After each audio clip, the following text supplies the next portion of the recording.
baik itu Prabowo, PDIP maupun Ibu Megawati, ini satu teater saja. Oke. Jadi tidak bisa diukur dia hadir di acara penobatan atau HUT Gerindra, itu bukan parameter. Iya.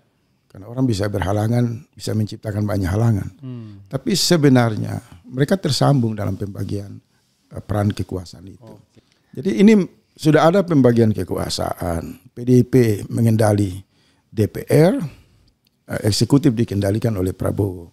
Dan sampai hari ini pembagian proyek di antara mereka kan belum terputus. Ya. Hanya gimmick-gimmick aja soal kasus Hasto dan lain-lain.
Itu tanya sama DPP, tugas saya sekarang wakil gubernur, bekerja, inilah tugas.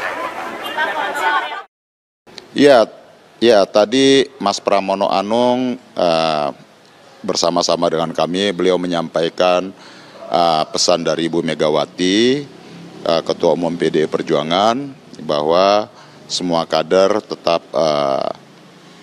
di pos masing-masing, tetap di Magelang, begitu, dan nanti kita tunggu arahan lanjut berikutnya dari Ibu Ketua Umum. Intinya adalah bahwa seluruh kader ya harus bersiap-siap untuk mengikuti agenda retreat nantinya. Tapi itu nanti juga waktunya menyesuaikan dengan arahan dari Ibu Ketua Umum.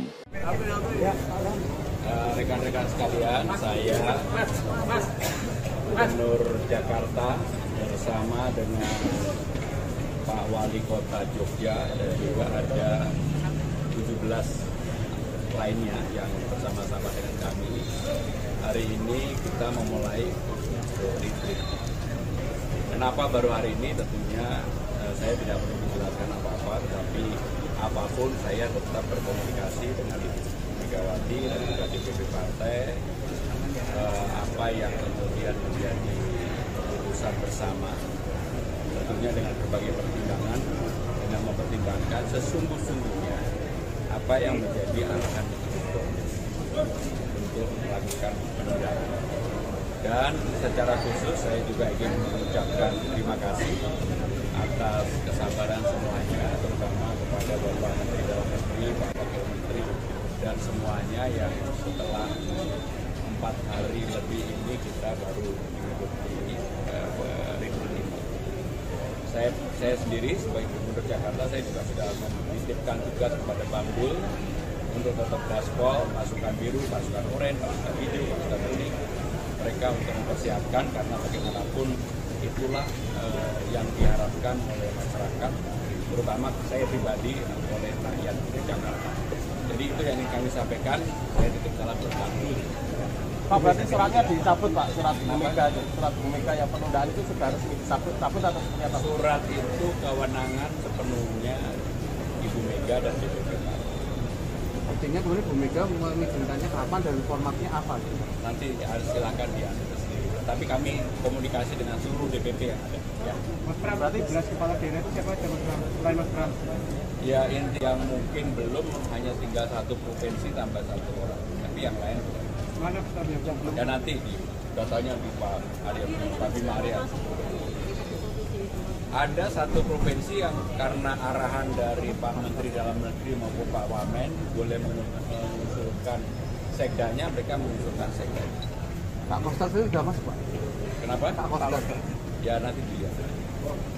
Kan ada yang sudah datang kemarin Pak, itu akan ada sanksi dari PDIP atau seperti Ya apa? Itu memang ceritanya. intinya ini menunjukkan sampai dengan sekarang kemudian saya yang mungkin ini masuk yang terakhir ya karena yang lain sekda, maka ya udah kita semua mengikuti retreat secara baik-baik dan tentunya kita bertanggung jawab terhadap apa yang kami ambil langkah ini. Ada satu yang ingin saya tanyakan juga.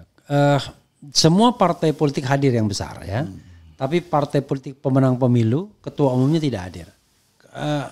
Apa yang Anda lihat dari sikap keras kepala Megawati untuk tidak mau dalam tanda kutip tunduk atau menemui Prabowo itu? Saya lihat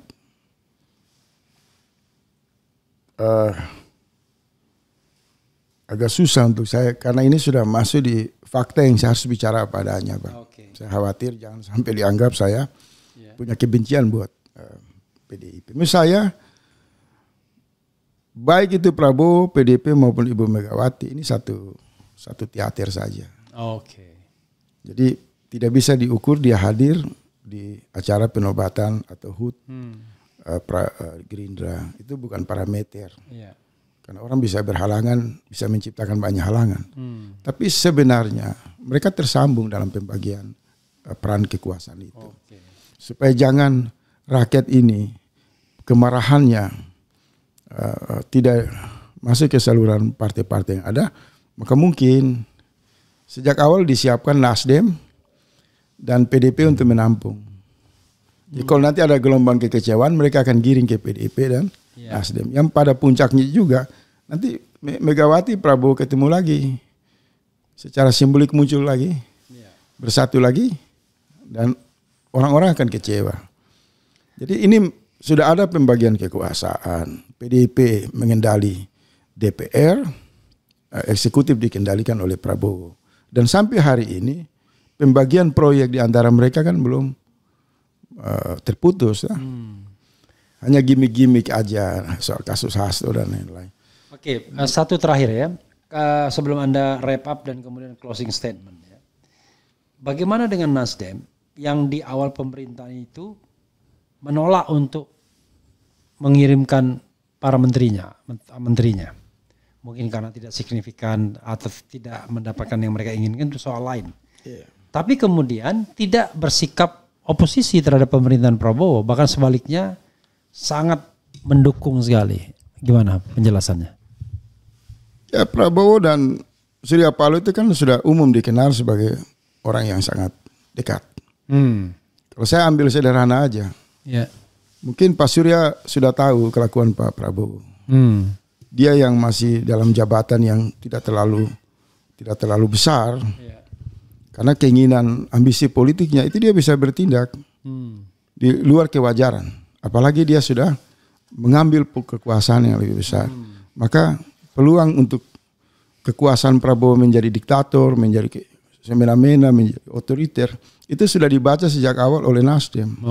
Sehingga Nasdem mencoba menarik diri di posisi tengah, tidak oposisi, tidak dukung pemerintah, untuk dalam rangka menunggu kebangkitan kewarasan dari civil society untuk mereka saling berbagi kekuatan dalam rangka mengoreksi kekuasaan. Jadi posisi Nasdem ini bagus. Sama dengan posisi mereka di awal pembentukan partai era SBY kan. Mereka juga tidak menyebut diri sebagai oposisi, tapi di jalan tengah. Tetapi menurut saya harus ada lahir kekuatan baru. Kalau benar koreksi kekuasaan itu harus dilakukan oleh representasi partai politik, maka saya, Anda, dan seluruh orang juga harus mempertimbangkan infrastruktur partai politik. Kebetulan kalau kita kan sudah ada Partai Negoro sebagai ruang kajian, ruang jaringan, dan sisi Partai Negoro itu kita tidak mau umumkan secara simbolik, tapi pada kualitas individu-individu. Dan ini berjalan terus. Nanti dalam waktu dekat kita akan punya sikap politik sebagai basis dari partai yang bergerak pada kekuatan intelektual dan moralitas. Nah, sebagai penutupnya, saya menghimbau kepada rekan-rekan pejuang perubahan, semoga tetap istiqomah, mengambil jarak yang jauh dari godaan kekuasaan, terus mendekati diri kepada keyakinan, tauhid, bahwa jangan pernah terpesona melihat manusia menumpuk materi kekuasaan yang dianggap sebagai segala-galanya, tidak. Tapi percaya kepada, kalau saya sederhana, pada ayat Quran itu, bahwa doa orang-orang tertindas itu menggoncang ars. Oke. Nah, kalau sudah kekuasaan itu powerful, dia kegelapan yang sangat mencengkram, jangan pesimis. Hidupkan doa-doa dan memohon kepada kebesaran Allah untuk makin membuka topeng-topeng dari kekuasaan yang berperilaku culas dan penuh kebohongan kepada rakyat. Di sisi lain, selain berdoa, harus galang konsolidasi. Sudah tidak boleh lagi membangun harapan, kepercayaan yang sia-sia kepada satu kekuasaan. Tapi individu, rakyat yang cerdas, berdiri pada prinsip-prinsip martabat, kecerdasan mereka untuk mengambil jarak dan terus mengamati gerak-gerik kekuasaan yang semena-mena itu. Kalau dimungkinkan pada peristiwa atau momentum tertentu, kita akan ketemu di lapangan dalam gerakan people power, gerakan moral yang besar untuk menghentikan semua ini. Insya Allah. Insya Allah. Ya, sahabat era sekalian, pembicaraan ini faktual dan filosofis, 2F ya kan? Faktual dan filosofis ya. Mudah-mudahan bermanfaat. Dan kita akan lihat bagaimana drama Indonesia selanjutnya ya. Ya. Wassalamualaikum warahmatullahi wabarakatuh. Keren jelas. Baik itu Prabowo, PDIP maupun Ibu Megawati, ini satu teater saja. Oke. Jadi tidak bisa diukur dia hadir di acara penobatan atau HUT Gerindra, itu bukan parameter. Iya. Karena orang bisa berhalangan, bisa menciptakan banyak halangan. Tapi sebenarnya mereka tersambung dalam pembagian peran kekuasaan itu.